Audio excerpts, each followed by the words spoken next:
Yes, kabase. Salamat, no?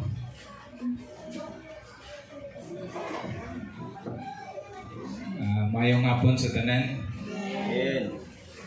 Di ko man mo manguli, no?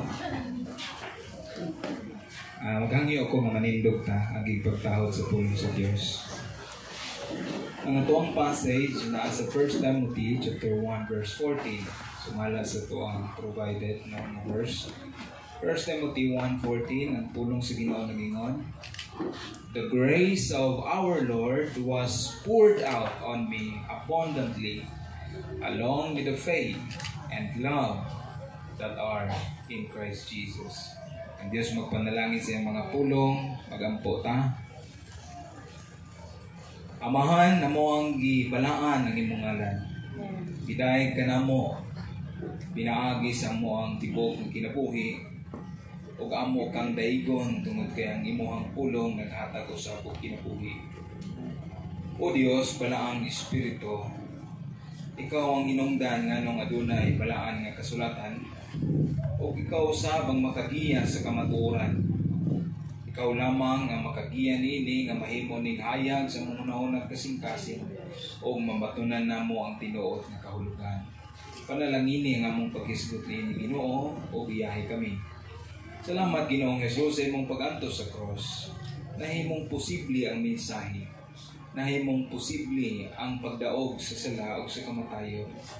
Nahimong posible ang pagdayeg. Lord, karong takna, salamat sa imong presensya. Salamat sa imong paghari. Dalaygon kanunay imong ngalan sa ngalan ni Jesus. Amen. Pwede na ta makapangingkod.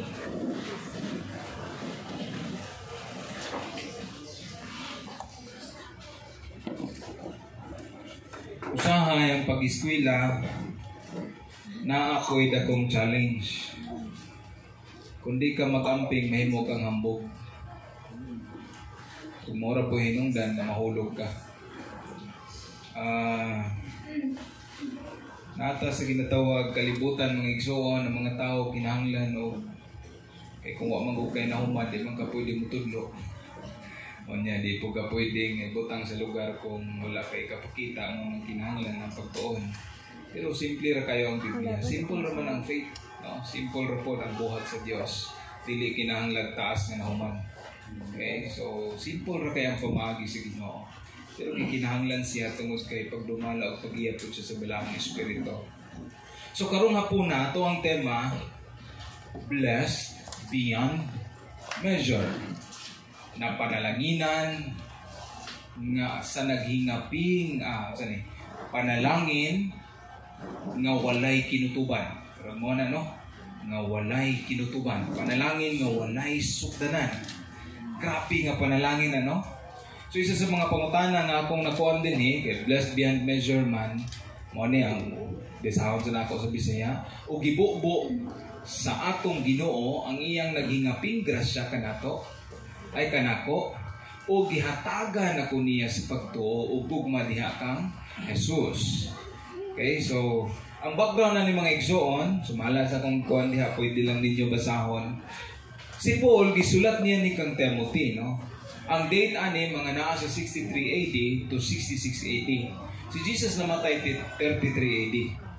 So pila ka tuiga na na-convert si Pablo, unya gitawag pud siya sa Ginoo para magmisyon sa tibuok Asia Minor o sa tibuok Gentile nga community o sa mga Jewish pud. Sumala sa iyang calling sa Acts chapter 9. Sumala na sa iyang mission nga gihatag sa Ginoo kaniya. Si Timoteo dili mo ay nagsulat. Si Pablo ang nagsulat ani ngadto kang batanong Timoteo. Si Pablo moadto siya Macedonia, unya wala siya ibilin sa simbahan sa Efeso nga bago pa lang natukod. Okay? So ang simbahan sa Efeso, unya grabe ang simbahan sa Efeso kung ato ang tanawon.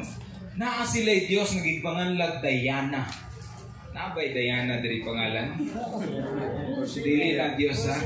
Katulang na sa Efeso. Diana, unya,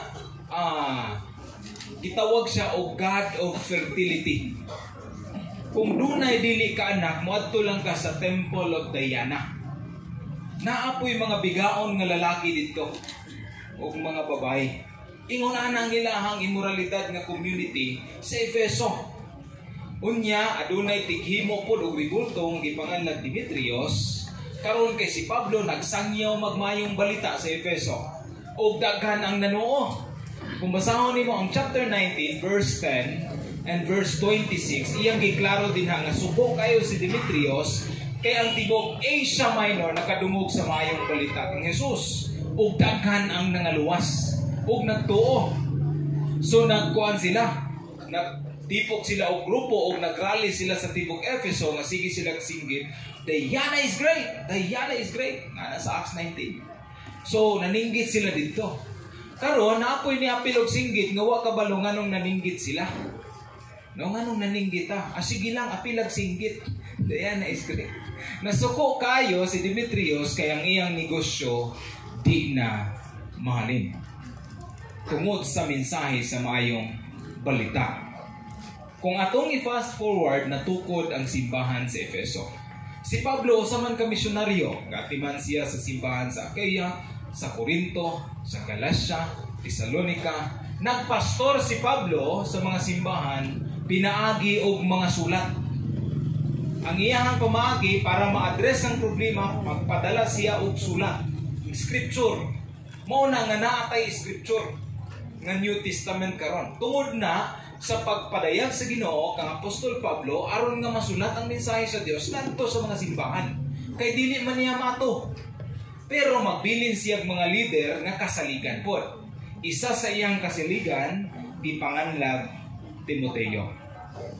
Dito, siya mga si Papras, siya daghang mga kasaligan, Priscilla, Aquila, kung atong i-mention ang tanang mga name sa mga tao nga na-convert tungod sa gibuhat sa Ginoo kang Apostol Pablo.